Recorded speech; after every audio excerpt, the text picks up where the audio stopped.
This is interesting.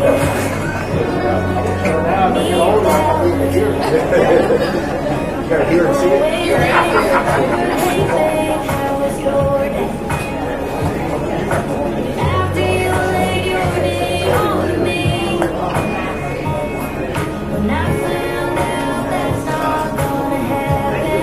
So Cindy and I have the grand design that's out here. Okay. Calling up my scan or where's I have those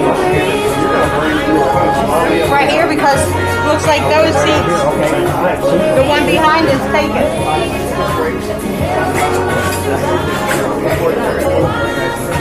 Right next to me.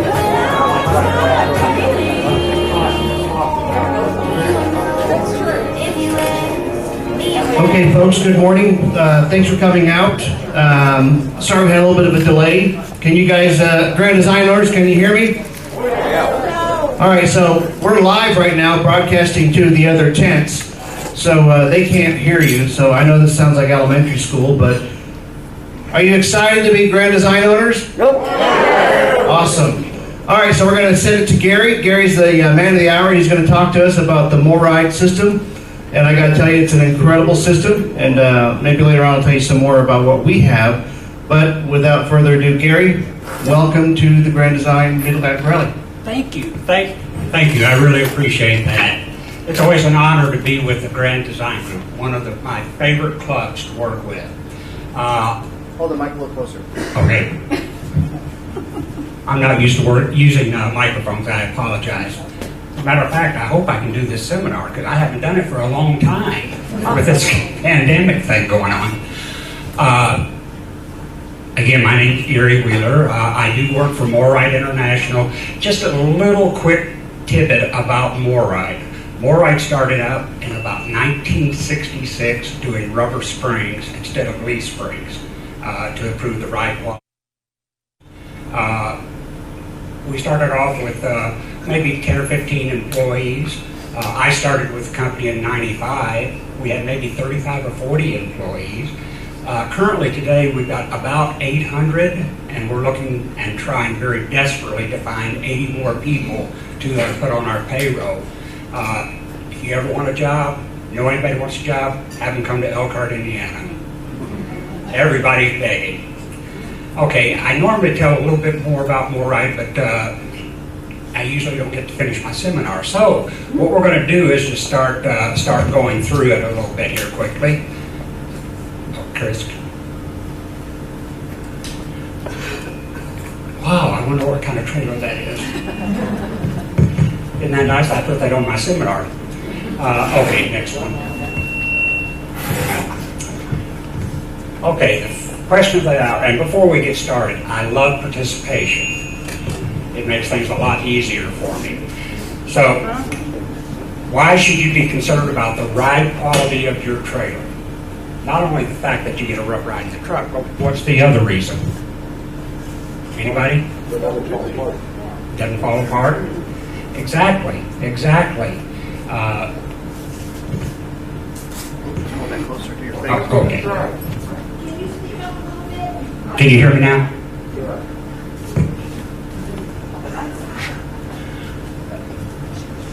Well, one of the most damaging effects on the structure and content of your trailer is road shock. Now, I don't know what state you're from, but how are the roads?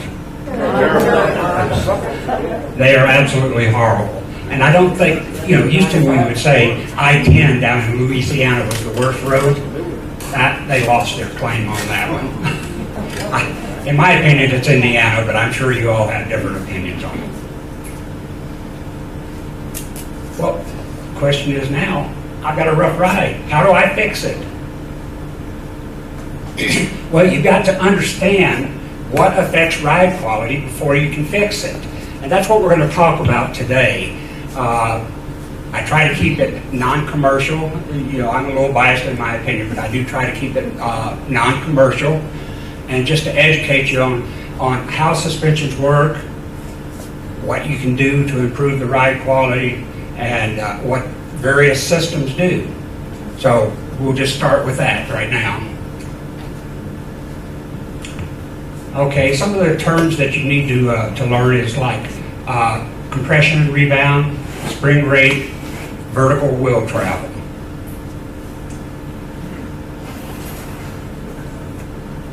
All right, let's talk about compression. Compression is how much force is required to push your suspension, either down or up. In the case of suspension, it's how much force is required to push it up. That's more commonly known as spring rate. High spring rate, it takes a lot more force to push your suspension up. A light spring rate, takes less force to push it up. So when you go over a smaller occurrence in the world, on the road, what happens when it hits that small occurrence with a high spring rate? It's going to go up. No, excuse me. It's going to bounce over it. A low spring rate, it will just actually go over it, give you a smoother ride. It'll absorb it in the suspension. So spring rate is part of the equation on having a more comfortable ride in your trailer. Okay, that just kind of explains the spring rate. One of the most important things about your suspension and the way to improve it is wheel travel, vertical travel on your suspension. And you're going to hear me talk about vertical travel quite frequently through this seminar. What happens to the energy that hasn't been dissipated in that wheel travel when you reach maximum compression? Where does it go? Exactly, to the frame and everything attached to that frame. So anything you do to your trailer to improve the ride quality, this is probably the most important equation. Get that wheel travel, vertical travel. We'll be having a test after this, by the way. All right, this is what a standard tandem axle looks like with leaf springs. You get up to about 2 inches of vertical travel. That's from relaxed to maximum compression. It does have different rates on the spring, and that's all based upon how many leaf springs they put in there. So if you have a trailer that comes standard with 7,000-pound axles and you want to upgrade it to 8K, they're going to upgrade the leaf springs as well. So what did we say about spring rate? What did we say about spring rate? Any ideas? Does anyone remember? Beg your pardon? Light spring rate is what you want. So you raise the spring rate, what's going to happen?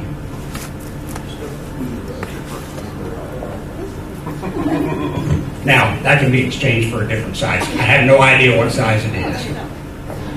Okay, so yeah, light spring rate. So if I've increased that spring rate and went from a 7K to an 8K and I don't have enough weight for that system, what's going to happen? It's going to bounce. Exactly. Well, here are some of the components of a leaf spring system. First of all, you got your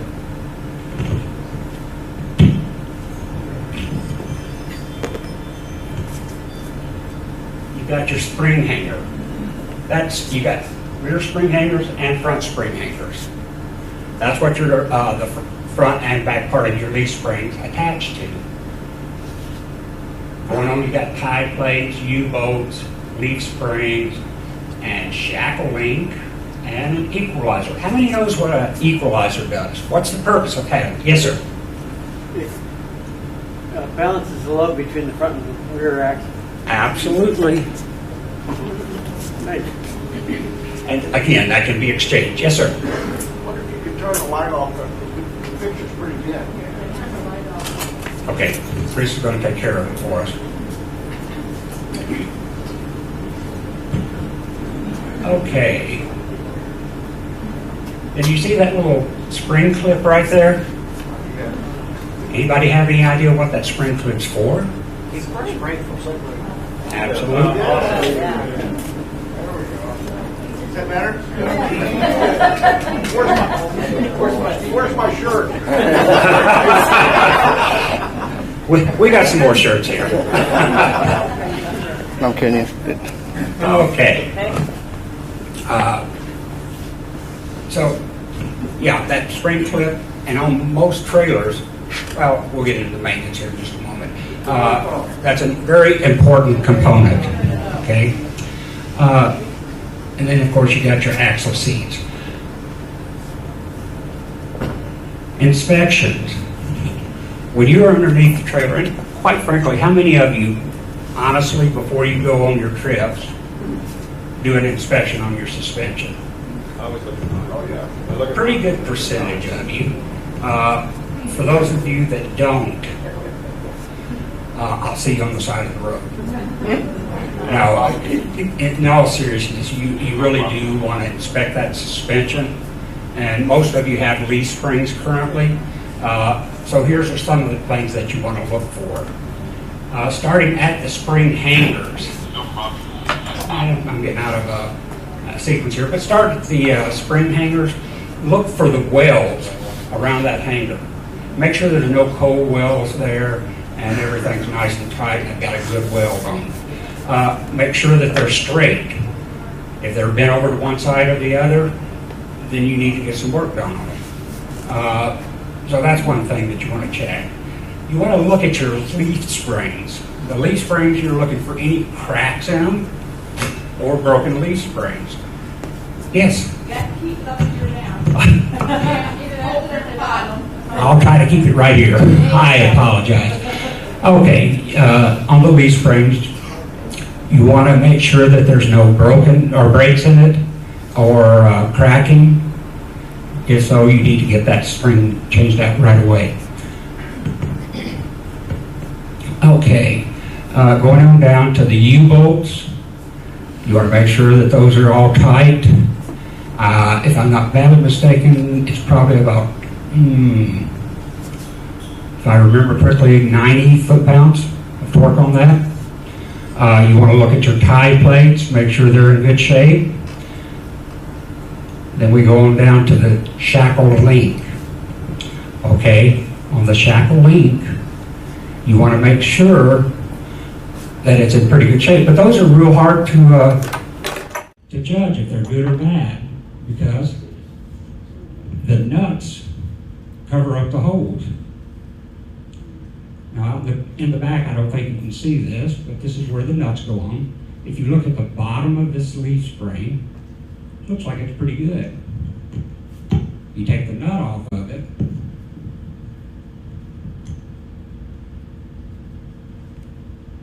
if I can get it off.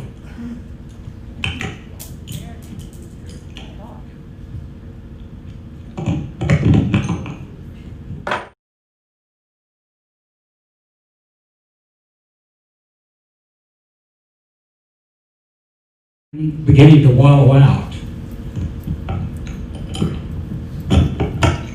I don't even have to unscrew that one. That's the end result. Did you pass it around? Absolutely. Okay, the shackle link is one of the weakest links of your suspension system. So we always highly recommend that you upgrade to a heavier shackle kit. One that is greasable and as I said, much heavier. So MORryde has what we call the heavy-duty shackling kit. Now this one's going through testing, so don't judge it. I'm going to ask you a question in just a minute on it. Look at the thickness of that shackle link. That's a ½ inch thick compared to a ¼ inch on your shackle links. Okay, so that's going to be a lot more durable. We also use bronze bushings instead of plastic. And a novel idea, we grease them. So they are wet bolt kit. What comes on from the fact that you may have grease zerks on there, but you'll notice you've got ¼ inch thick shackles. Now, how good is this one? Well, you see this one's broken through, right? Guess how many pounds it took us to get that to that point? 45,000. Huh? 45,000. You cheated. This is Russ over here. Funny story on this one. On the way down here, I can't make the trip in one day, so I stopped over in the Lexington, Virginia area, pulled into my campsite, and there's Russ and his wife, Lisa. And so we chatted a little bit and got to know each other. They took off because I was having some electrical problems with my landing gear. And they got here before I did. I came in about an hour and a half, 2 hours later, and guess where I'm parked? Right next to them. So, you cheated, but I'll give you a t-shirt. No, how about a bottle? Okay.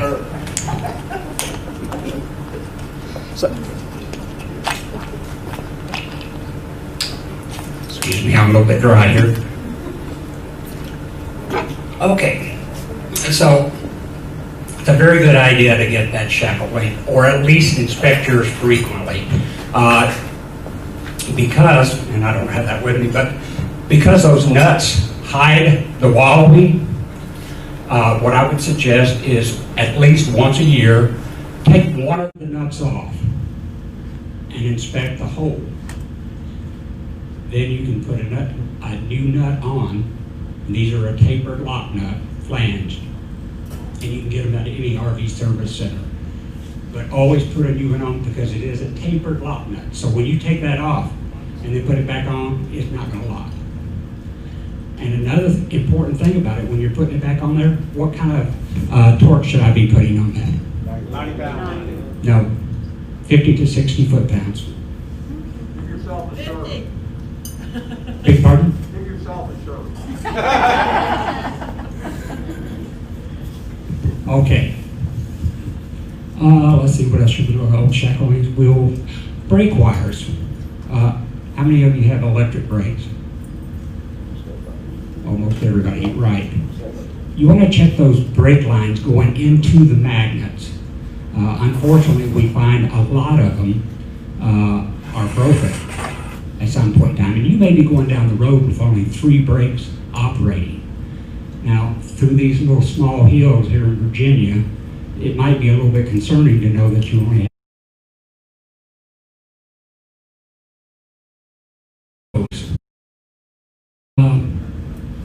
equalizer, believe it or not, you need to check that as well. I have seen some equalizers, particularly the factory ones, where they have wallowed that hole out to the point that it's almost coming through the bottom. So you want to check that for any excess wear. As I mentioned, your spring clips, you want to make sure those are on there. You'd be surprised how many units don't have it. And then the springs start feathering out. So again, that's another thing you want to check. Bolt torque, we talked about that already. Inspect your tires. You may have some abnormal wear going on there. Now, depending on what kind of wear you got, will tell us what's going on. But if you've got an alignment issue, it's going to wear on the inside or the outside. And it could be either camber is bent or the toe end. Now, toe end is a rare occurrence. Only time I've seen that is when somebody's ran over a 6 foot or 6 inch curb and they knocked the toe end out. they bent the axle beam. But it's pretty rare. Camber is more likely the issue. Now, I know the Grand Design Group never overloads, but for those SOBs that do, That's great. and that's some other brand. Don't misinterpret what I said. The camber is bent into the axle beams. They put a little arch into it. The reason for that is when you put load on that axle, it's going to spread out. So your tire position in the unloaded is like this. When you put load on it, it goes straight, supposedly. Here's the problem with straight axles though. That camber is bent into the beams. So what happens to it if I don't, and that, let's say a 7,000 pound axle, that camber they put in there is for 3,500 pounds on this wheel, 3,500 pounds on this wheel. Thank you, sir. So that gives you 3,500, 3,500. Now I know every one of you balance your trailer, right? And I know they do it from the factory. They don't put all the appliances on one side, right? Okay. Bottom line is, check that tire, and it'll tell you that camber or toe end. Now, how do I know? Because they both wear inside or outside. Any idea from the audience? The top, the center. Like overinflating if it wears in the middle. Yeah, it would wear in the middle if it's overinflated. Inflation is a big part of it. If you get wear on both inside and outside, it's underinflated. If you get wear in the middle, it's overinflated. And we'll talk about that just a little bit. The way you can tell if it's camber or toe, run your hand over the worn part in one direction and go back in the other direction. If it's smooth in both directions, that's camber. What's happening is the position of the tire is either like this or like this, so all the weight is on the inside or the outside of your tire, so it just wears it smooth. If it's toe in, it's scrubbing that tire off. So you're going down the road like this or like this, and it's going to leave a very, very rough in one direction. So that's how you can tell if it's camber or toe. Okay. Now, one item I didn't cover is the axle seats. Now, what's important about an axle seat? It's rare that you break them, but they do break. Keeps the axle. You talking about the first?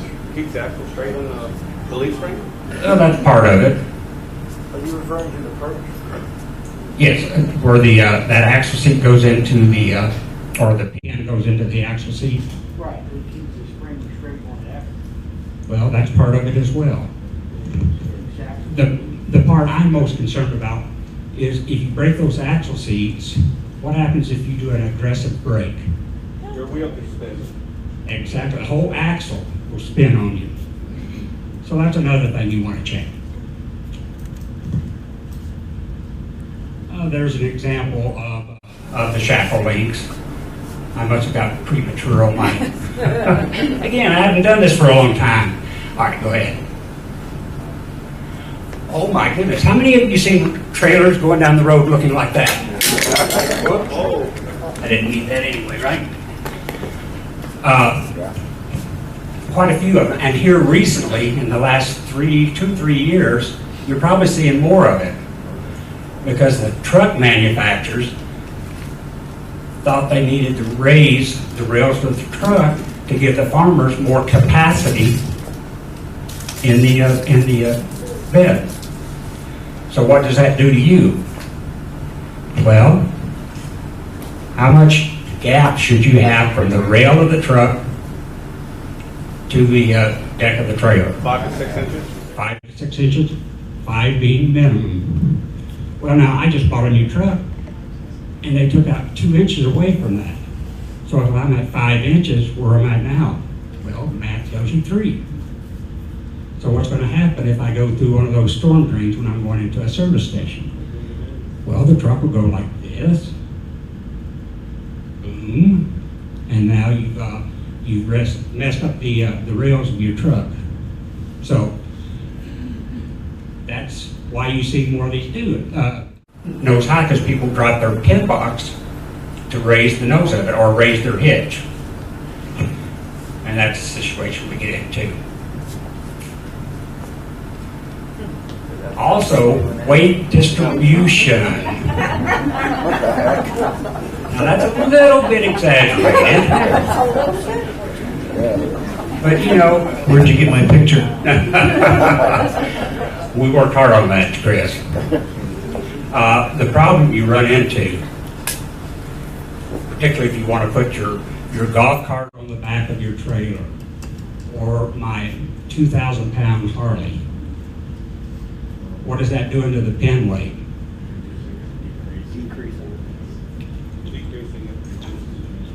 Exactly. And your trailers are built with a weight distribution, which determines where they're going to locate the axles. So you want between 20 and 25% of the overall trailer weight on your hitch. That's for fifth wheels. For travel trailers, you want between 10 and 15 pounds, or 10 to 15%. Okay. Here's another important one. That's my car and truck, or my truck and trailer. Not really.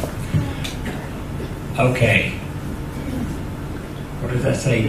GCWR. What the heck is that?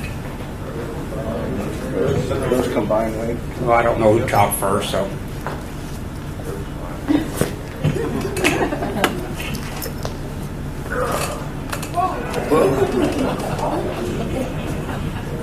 Okay, gross combined weight rating. The most ignored number in the RVing experience.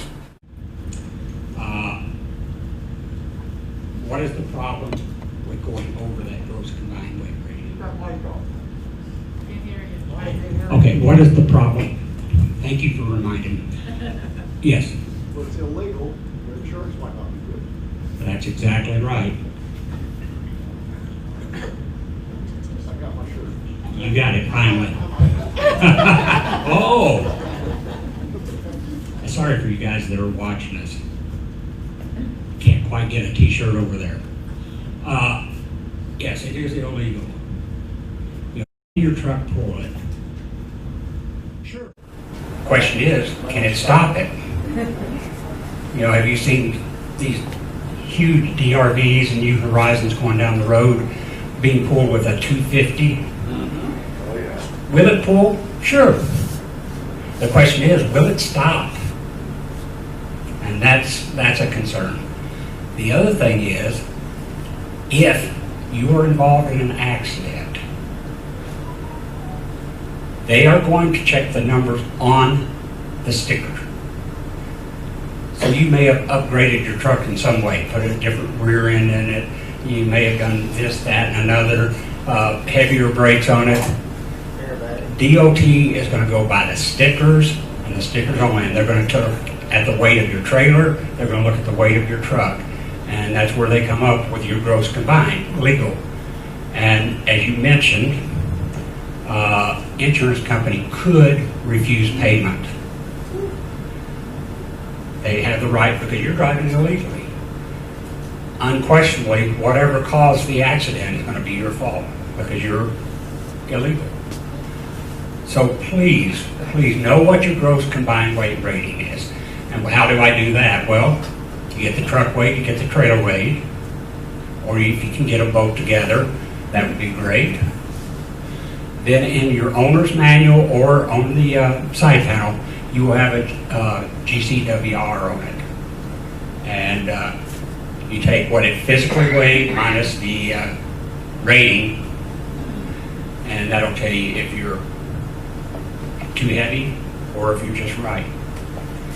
Very, very important. not a comfortable conversation that we have here, but you do want to be aware of that. Okay, now I am looking to improve the ride quality of my suspension. We've determined that it's only 2 inches of wheel travel, and it's pretty rough. So what's available out there is you got the EqualFlex, you got the CRE 3000, and the EasyFlex. EasyFlex is by Dexter, EqualFlex is by Lippert. All of them will improve the ride over a factory equalizer. They are all better than, so if you've got one of the others, that's okay. I'll tell you the difference one of them makes, and that's the CRE 3000. Do you see this slot? I know it's very difficult to see on the screen, but we put a slot in the equalizer, so when we compress that rubber, that bottom portion goes up. And it's going to give you an additional inch of suspension travel. So now you've gone from 2 inches to 3 inches. Now the CRE is our entry level, but it does a very nice job for isolating the road shock. And that's why we put rubber in there. All 3 of them are isolating the road shock. So very good systems. Okay, Chris. There's one more out there, and that's the SRE 4000. And I don't even put it with the other 3. The reason for that is this is rubber in shear instead of compression. And when I say shear, it's not tearing, it's the movement up and down. This box has rubber all inside of it. It's all vulcanized in there. So this portion is moving up and down.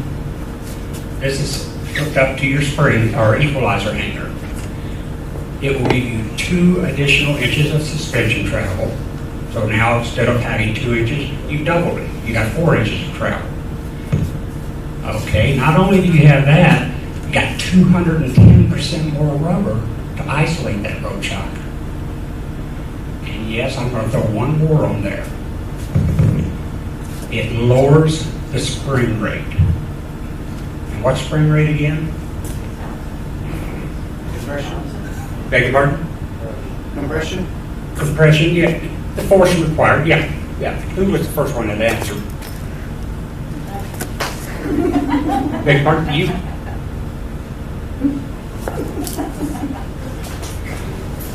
Again, that's probably going to be oversized, so just come over to the booth, we'll fix you up.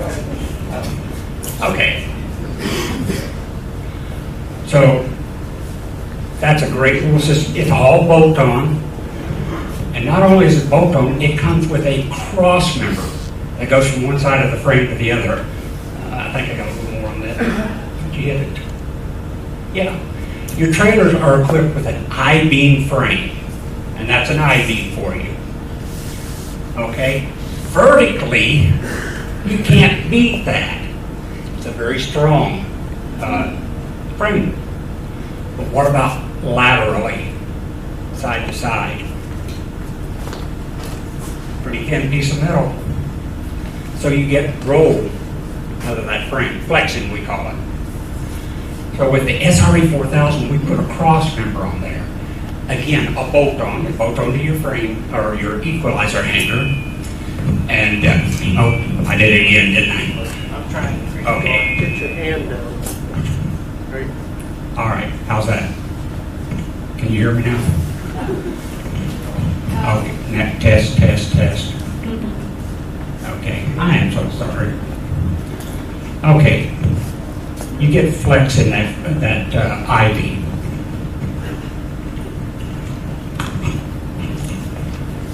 Okay, you get flex in that I-beam, and it'll go this way. You put the cross member on the equalizer hanger, that reduces that tremendously. How does it do that? Well, connecting the left frame to the right frame, and it's mounted to your equalizer hanger, but that's welded to the frame. So it will give you a great deal more stability. Now, the SRE comes with one of them. I always recommend buy at least one more for the rear axle, and that'll give you a tremendous amount of stiffening of the frame. Okay. And that's what they look like. Again, they just bolt on. Oops, I lost my pointer, didn't I? There, if you look underneath the axle beams, you'll see them. Okay. All right. Let's talk a little bit about independent wheel action. With a straight axle beam, when you're going over the road, what happens? And you hit a bump. One goes down, the other goes up. So you get the jousting from side to side. With independent, just the one. Exactly. Okay. Ready for it. Well, MORryde, how many of you heard of MORryde independent suspension? Well, Chris just came up to me and said, if you want to see one, he's parked very near here. The independent suspension system is just that. You have a suspension for each wheel of your trailer. There's absolutely nothing connecting the left wheel to the right wheel. Now, we do put a cross member on there, very beefy. We have 2x4 tubes, and then we take C-channels, quarter-inch steel, and sandwich them. So you got a cross C-channel on the bottom of it and a C-channel on the top of it. So you're not going to lose your camber with that. Gives you a full 5 to 5.5 inches of vertical travel in your suspension. The alignment is adjustable. We actually do a wheel alignment on it, just like your car or your truck. We adjust the toe end and the camber, again, like your trucks or your trailer. So, when you go out after having this installed, we give you a 90-day warranty on the alignment. Now, how many alignment shops do you know that will give you that kind of a warranty? None. We just want to make sure that it's right when you leave. Okay? It does have height adjustment in it. We'll set it from the factory in the lowest setting, which is the top set of holes on the spring meter. If for some reason you buy a new truck and you need another inch out of the back so you can drop your pin box, you can do that. I would highly recommend you follow the sequence on it, because it could be a nightmare to change. If you follow the sequence, it's about a 30-45 minute job. We also have an option to convert to the electrical or hydraulic disc brakes. Now, you can do the disc brakes on your system, on your leaf springs. You can convert those, but we also give you that option with the IS. If you want to see the IS in action, the getaway couple came by, had the IS put on, but before they came, they put one of those go cams underneath their suspension and did some footage of that. Then they put the IS on, did some footage of that. The difference is just incredible. You know, words can't explain or describe how good it is. So www.getawaycouple.com and look for independent suspension system. Yes? MORryde ever thought about calling Grand Design about so we can get this when we order it? Oh, absolutely. We're always knocking on the door. We have a salesman designated for them. So yes, we're pushing on that. Currently, if you work through your dealer and you tell them that you want the IS when you buy, they will get with Grand Design, and Grand Design will bring the trailer down to us after it comes off the end of the line. We'll put the IS on it, and then they'll come back and get it and send it to you. So that's an option right now. We have several people doing that. What I would do though, when you order the trailer, go ahead and get it with the disc brakes. The reason for that is you don't want to put drum brakes on there and then us take it down and throw those away. Because once that suspension has hit the road, it is considered used, and we have no market for the used axles. They go right into the scrap hopper. So order the disc brakes. We can transfer those over to the IS. Okay? So then it'll be on there for you when you come. Okay, next. Ouch. Brakes. Here we're going to get into it. How many of you ran a stoplight because you couldn't stop it? Okay, I have. Before disc brakes. It's very important that you be able to stop that. And I told you about broken wires. You normally will not realize that you have a broken wire on there if you don't do your inspection until you get into a situation where you have to stop. And with these trailers, guys, it's a matter of when they're going to do, somebody's going to cut you off, not if they're going to. So, brakes are a very important thing. So let's look at the brakes right now. With the drum brake, you have a primary shoe, you have the adjuster, adjustment spring, magnet, on and on and on. You've got between 9 and 11 moving parts on there.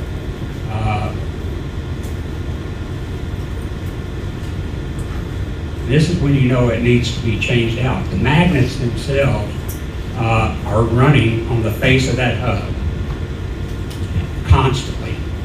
Now, when more voltage is applied to those magnets, of course, it's going to grab more, and that's what pushes your shoes out. This technology is from the 40s and 50s, has never been upgraded. It's the same as it was when they came out, other than they've made them a little bit larger and they made some self-adjusting. Okay, so you need to once a year pull your hub and drum off and inspect those brakes and to clean the dust out of it. Now, I used to use a compressed air. That's not a good scenario. Now, you want to take a good damp cloth, wipe all that dust down. Look at the brake shoes. If you're under 1/8 of an inch or 1/8 of an inch or less, it is time to change your brake shoes. And honestly, if it's me, I'm going to take the whole backing plate off and replace it. And when you do one side, you have to do the other side if you want a good balanced braking on that. So I would buy 2 backing plates and take care of that. Okay. You want to lubricate the moving parts and the breakaway switch. Now, who knows what the breakaway switch is? On the side of your Exactly. it's not good, you pull it out, right down the street. Why the heck, yeah. Yeah, the breakaway switch, and the purpose of that is that for some reason you ever lost your trailer, it's going to pull that breakaway switch and apply the brakes at full 12 volts.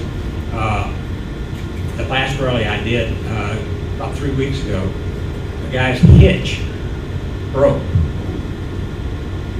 Fortunately, he was at a stop sign, and he felt it come up and slam, and then he took off to get to the other side of the road, and goodbye tailgate. But the brakes will apply on that. And if you ever have a situation where you pull that breakaway switch, you made a really quick turn, excuse me, and all of a sudden, my brakes are locked up. And I can tell you with disc brakes, you lock them up, 12 volts, you're not going to move that trailer. So first thing to check is the breakaway. When I first put them on mine, and this is when we first started using disc brakes. Oh, I'm going to have to hurry up here. When I first started using disc brakes, I was on a trip. I got into a place, a parking lot, that I had to do a real sharp turn, and it popped. Well, I put it in, and I didn't realize it. So I put it in drive, tried to move it, nowhere. So I called the service manager, and I was having a fit. I thought the thing had malfunctioned, and I don't get angry too often, but when I do, I'm a piece of work. And I turned him every which way but loose, only to find out that I popped that breakaway switch and had not checked it. So that's going to be the first thing you want to check. Okay. That's your hub and rotor for the electrical disc brakes. It's an automotive style. It's got the fins in it to keep it cool. You can have those machined if you get a lot of grooves in them. They're pretty thick. I'm going to be walking through this pretty quickly now. That's a whole setup there. You take your drum brakes off, and these fit right in its place. You run brake lines or hydraulic lines for the fluid. We use the HPA 16 as an actuator. Actuator does, it's a pretty simple system. Basically, it's a pump slash master cylinder. The pump will generate between 12 and 1500 PSI. So the more voltage coming to it, the faster the pump runs, the higher the pressure through your brakes. At 12 volts, you're going to be at about 1600 PSI, clamping down on it. Literally, I can stop my truck and trailer faster than I can the truck by itself. And I pull with a 3500 Dodge and a 17,000 pound trailer. Okay. All right, let's talk a little bit about bearings. Does nobody has the never loops, right? I won't spend much time on it, but if anybody ever offers to put never loop bearings on there, forget it. I thought they were the greatest thing in the world when they first came out. The problem with them, and it didn't register, I heard that never. That means I never have to do anything to them, which is true, because they're still bearings, but they didn't say never fail. And that's the problem. You can't pull them out, you can't inspect them. The only thing you can do is check the movement of the wheel to see if it's excessive, and temperature. So while we're on the subject of temperature, how many of you go out and fill your hubs when you stop at a rest area? Okay, a few of you. Infrared heat sensor is a great way to do it. That way you don't have to get your hands dirty or burned. If you have a bearing going out, it will literally get hot enough that it will weld itself to the spindle. That's pretty excessive temperature. And if your hub, if you're doing it by hand, if that hub gets hot enough that you can't hold your hand on it, you've got a problem. What's the ideal temperature towing? I mean, if you're towing, what could the temperature? You know, it's going to be very difficult because there's so many variables on it. Probably more than 100 degrees. Oh yeah, much more than that. Much more than that. But again, my way of testing is if I can't hold my hand on it. That is a surefire sign that you've got too much. And if you've got one bearing that's running 30, 40, 50 degrees more than the other, then you've probably got a problem. Is it time to change it right away? Maybe, maybe not. But okay. That's another reason for tire pressure monitors too, because they have a heat setting on it. Absolutely. Tire monitoring is a great thing. I use it, and it'll tell you if you have any problems there. Okay. So never loops we don't want to do. How about easy loops? How many have easy loops? That's a greaser on the end of your spindle. Okay, how many of you use it? How many squirts do you put in it?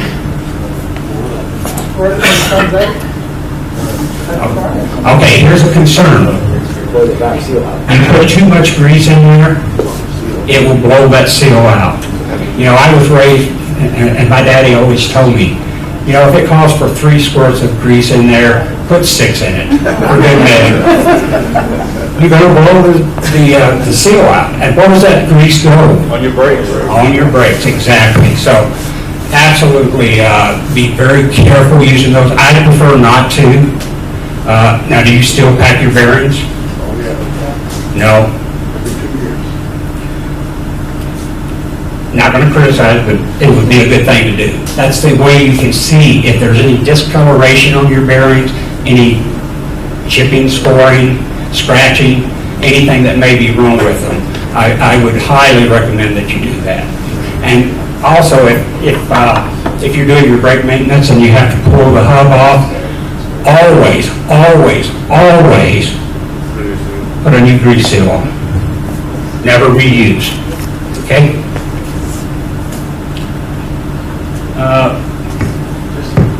Okay, I got a little time. There's a, yes.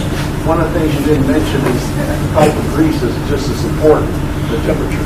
Yeah, and we always use a high temp lithium grease. Otherwise it will boil over the seats. And it's okay for you to yeah, exactly. If you don't have a high temp grease, it will leak and you'll see grease and oil everywhere. So thank you. Absolutely you want to do that. All right, pin boxes. This is a factory pin box. Hooks up to the trailer and down the road you go. We have these concrete roads with expansion seams on it.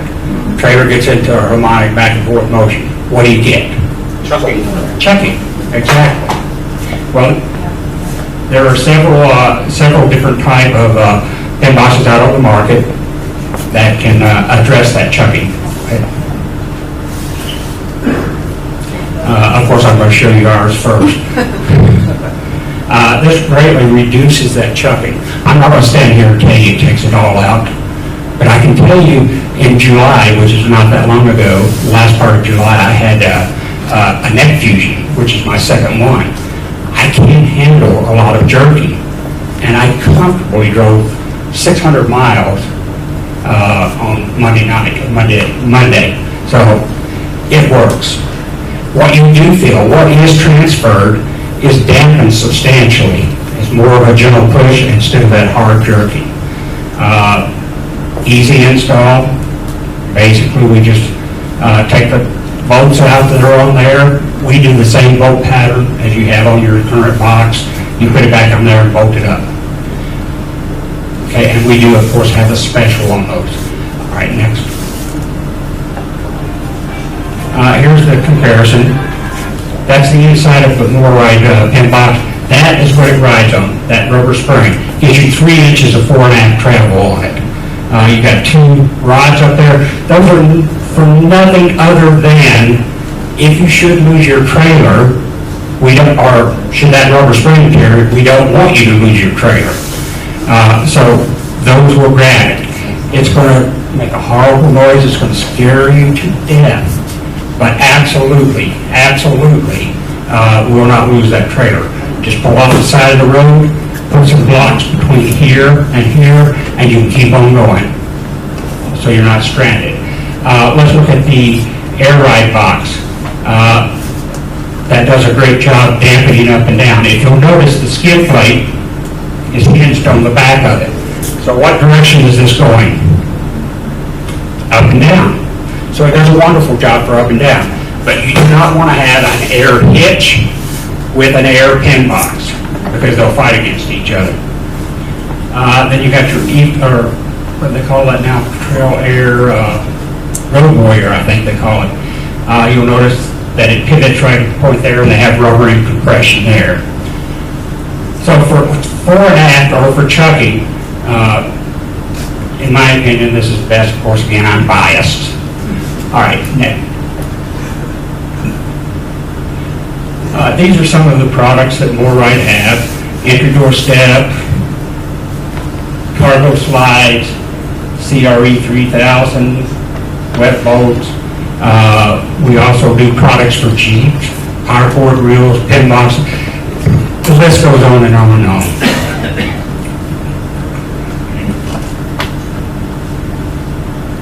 That's just the installation or a little bit more on that. Listen, I think I'm out of time. I'll open it up for a minute of questions. Yes. Got the end of this pivot suspension.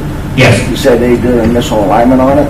Yes. After that initial, if you come out of alignment like a car, Who does the realignment on that? You can't put it on an alignment rack in a thing, so who does the realignment on that? Okay, the question is, if you do have the independent suspension system, it is an alignable system, who's going to do it? I have to come back to Elkhart, Indiana to get it aligned. No. Most truck alignment shops can do it. We have a list of those who have physically done it. If you're in an area where they're not listed, just let us know, call us with a truck alignment shop. You look in your search menu. I used to say yellow pages, but that's pretty old-fashioned now, isn't it? Look at the alignment center, truck alignment centers, or truck alignment shops, period, in that area. Call us with that number. We will literally call them and see if they're capable of doing that alignment. It's a pretty simple system on it. Yes? I've been looking at the airline pin boxes. In your experience, which would work better, the Ruff Ride one or the airline? What are you looking for? What are you trying to resolve? That the camp will not fall apart. Exactly. But are you looking for up and down or the chucking? Well, right now, neither one really bothers me. I'm just more or less concerned about the welfare of the camper. Okay. Again, depending on what forces you get, for chucking, absolutely the MORryde pin box. And that does take a lot of pounding out of the frame structure there, because your pin box, what it attaches to is welded to the frame. Does that make sense? Yeah, but with going across expansion joints and stuff, you're getting a lot of that up and down. I would think the airline would definitely help the camper. Right? Well, some of that up and down, though, is not because of the expansion seams. Let's look at the MORryde pin box. Okay, got your skid plate, main frame of the box, and it's going back and forth and dissipating energy. Let's go to a factory pin box. You're solidly hooked there, and it pushes forward. Okay, where does that energy go? It's got to dissipate, so it goes into the cab of the truck. And then what is the path of least resistance? Your suspension. So if we dissipate it here, that takes care of that up and down motion. Does that make sense? Yes. I'm done, right? You're good. I was just going to mention something with, he was talking about when you do your inspection. So safety is an important part